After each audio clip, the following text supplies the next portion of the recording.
अच्छा सर, ये बताइएगा कि जो 45-50 लीटर वाली ओरिजिनल गाय है, उसका एक दिन का खर्चा कितना समझते हैं और एक क्रॉस का कितना समझते हैं? आपके फार्म में कितने जानवर हैं इस वक्त? इस वक्त ऑलमोस्ट 50 से 60 है। 50 से 60। तो आपका जो टोटल एनिमल्स का महीने का खर्चा कितना है, बजट कितना है, कुछ लिखा होगा आपने? जी। यानी प्रॉफिट मुख्तलिफ चीजों में होता है, जैसे कि बच्चे आपका फायदा है जी। और दूध आपका डेली का प्रॉफिट, महीने का प्रॉफिट, वो भी हम देखते हैं। तो टोटल में आप नुकसान में खड़े हैं या फायदे में खड़े हैं? तो आपको ज्यादा मजा किस में आता है, दूध लेने में या बच्चे लेने में? यानी बच्चे जब बेचते हैं फिर स्वाद आता है या दूध बेच के स्वाद आता है?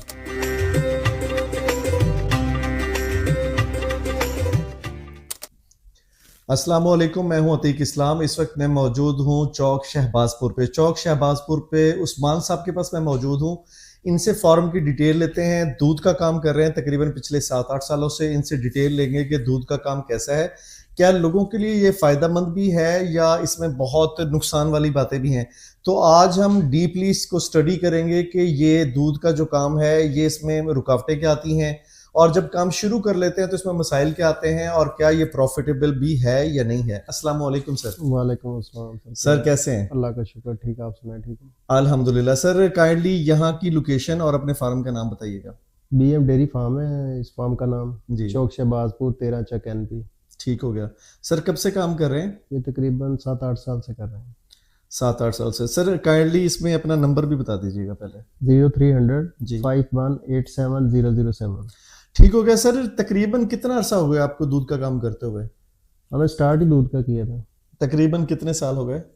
7-8 साल ही हो गए। स्टार्ट ही दूध से किया था। शुरू से यहाँ से किया था? ब्रीडिंग नहीं की अभी तक? नहीं, ब्रीडिंग बस शौक के लिए थोड़े बहुत जानवर रख लेते हैं, कोई साथ चल जाए, लेकिन मेन जो दूध का है। अच्छा सर, आज हम रियलिस्टिक गुफ्तगू करेंगे, बिल्कुल हकीकत पर मबनी, कि दूध का काम नए आने वाले लोगों को क्या रिकमेंड करेंगे कि दूध में आना चाहिए। अगर आना चाहिए तो उनको मुश्किलात क्या आएंगी?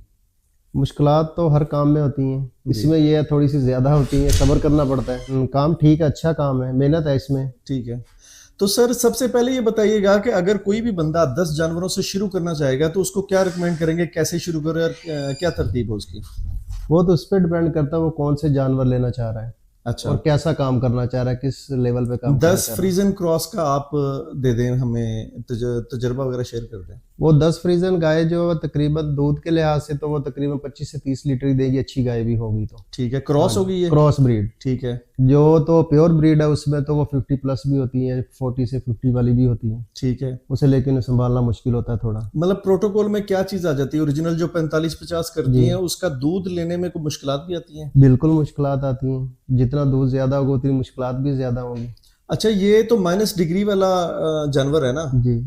45-50 पे तो ओरिजिनल ऑर्गेनिक ही जाएगा, दूसरा नहीं जाएगा। नहीं जाएगा। तो 45-50 में प्रोटोकॉल क्या देना पड़ता है गर्मी में? गर्मी में इसे ये कंट्रोल शेड वाले पंखे बड़े लगाने पड़ते हैं, उसके बाद शावरिंग सिस्टम लगाना पड़ता है, उसके बावजूद ये जानवर बहुत ज्यादा गर्मी फील। सर ये जब माइनस में रहता है तो यहाँ पे पंखे लगाने से क्या फर्क पड़ेगा?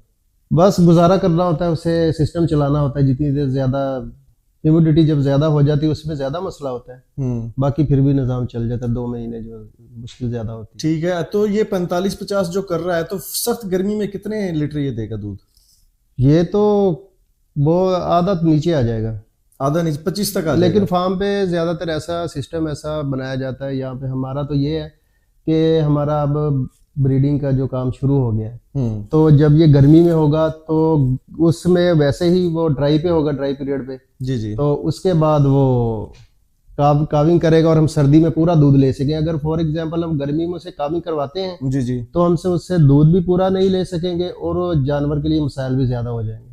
अच्छा जी, ठीक हो गया। तो सर ये बताइएगा कि माइनस डिग्री वाला जो जानवर है, यहाँ पे हमने सर्वाइवल कर लिया, उस पे शावर भी गिरा दिया, सब कुछ गिरा दिया, लेकिन उसके बावजूद जो उसका अंदरूनी बॉडी टेम्परेचर है वो मेंटेन नहीं हो रहा। आधा दूध भी कम कर देगा, लेकिन जब आधा दूध कम करेगा तो उसमें खर्चा तो उतना ही रहेगा, तो उससे प्रॉफिट होगा फिर? वो यही है ना कि फॉर एग्जाम्पल अगर आपका जानवर इस हिसाब से आपने उसे मतलब इंसेमिनेट करवाया है कि वो गर्मी में काविंग कर गया है, अगर वो कर गए उसके लिए फिर काफी चीजें हैं जो उसे अंदर ठंडक देने के लिए दी जाती हैं। अच्छा जी। कौन कौन सी मसलन उसको बताइएगा? उसके लिए DCP मिनरल वगैरह ऐड करने पड़ते हैं, शीरा थोड़ा सा ज्यादा ऐड करना पड़ता है, उसके अलावा ये ग्लूकोज वगैरह, लीमू वगैरह का? हाँ जी, ऐसी चीजें ऐड करनी जिससे मतलब जितना हो सके उसे कंफर्ट फील करें। लीमू काट के डाल देते हैं या क्या करते हैं? लीमू काट के पानी की हौदियों में डाल देते हैं। बाकी डीसीपी वगैरह उसके वो चारे के वनडे अंदर वगैरह में या अलहदा भी दे सकते हैं, वनडे में ऐड करके हम वनडे में ऐड करते पाउडर शेप होता हैं। है जी पाउडर शेप।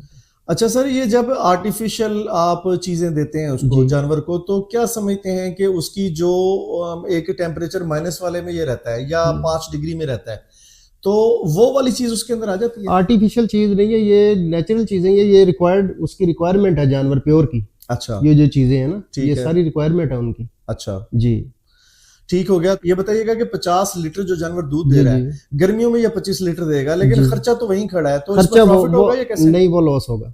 लॉस होगा। हाँ जी, वो मत उसमें ये है ना, लॉस इस लिहाज से होगा अगर आपका जानवर इंसेमिनेट उस हिसाब से होगा कि गर्मियों में काविंग कर गया है। एक अच्छा। तो आप उसके जो नुकसान है, एक तो आप दूध पूरा नहीं ले सकेंगे। जी जी वो बिल्कुल। जानवर कमजोर, जो काविंग करता है वो कमजोर होता है जानवर, वो कमजोर हो जाएगा, उस पर मेहनत ज्यादा करनी पड़ेगी, बिल्कुल ऐसा ही है। बीमार होने के चांसेस हो जाते हैं उसके।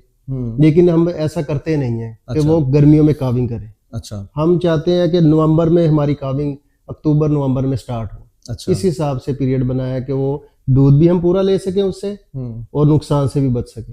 अच्छा सर, 10 गाय जिसने खड़ी करनी है तो गर्मियों के महीने में तो उसका दूध आधा हो गया, और जो ओरिजिनल करेगा, अच्छा ये बताइएगा कि जो 25 लीटर 30 लीटर ऑलरेडी कर रही है क्रॉस में, वो कितने पे आ जाएगी?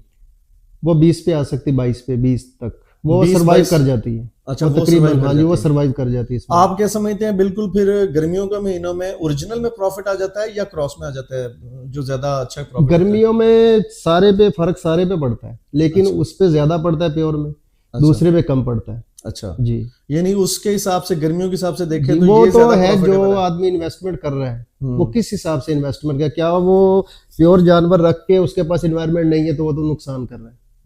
अगर उसके पास इन्वायरमेंट है, वो हर चीज को मैनेज कर सकता है, तो वो सही कर सकता है।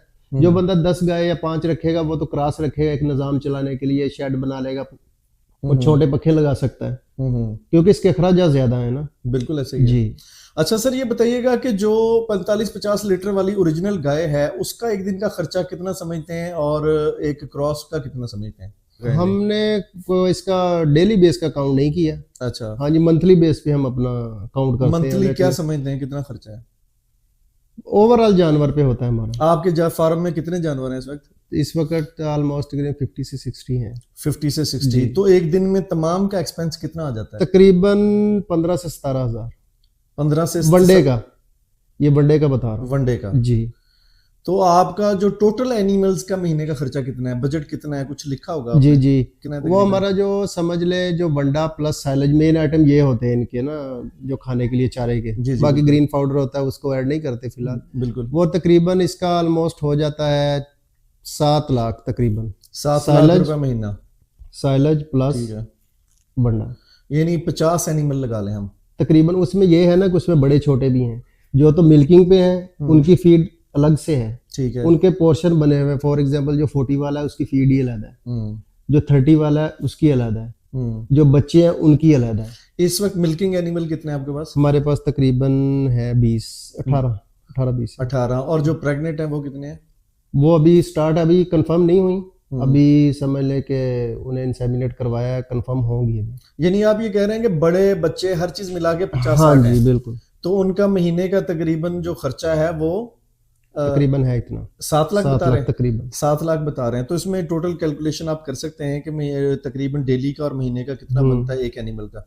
तो अच्छा सर, ये बताइएगा कि इन 7-8 सालों के एक्सपीरियंस में आप कुछ चीजें, मतलब आपकी बैलेंस शीट जो है वो प्रॉफिट में है या नेगेटिव है?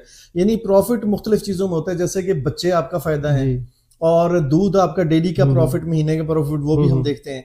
तो टोटल में आप नुकसान में खड़े हैं या फायदे में खड़े हैं? टोटल फायदे में है।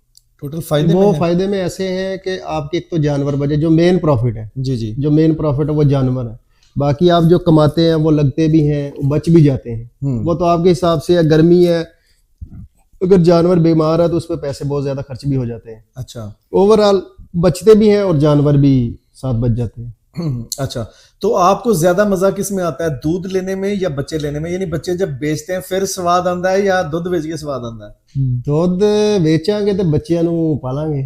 बिल्कुल। ਦੁੱਧ ਨਾਲ ਹੀ ਰਿਲੇਟ ਹੈ, ਤੇ ਸਾਰੇ ਦੁੱਧ ਨਾਲ ਰਿਲੇਟ ਕਰ ਰਹੇ ਹਾਂ ਅਸੀਂ, ਕੁਝ ਵੀ मतलब ਹੋਰ नहीं, ये मतलब कि दुध ही चलांदा सारा।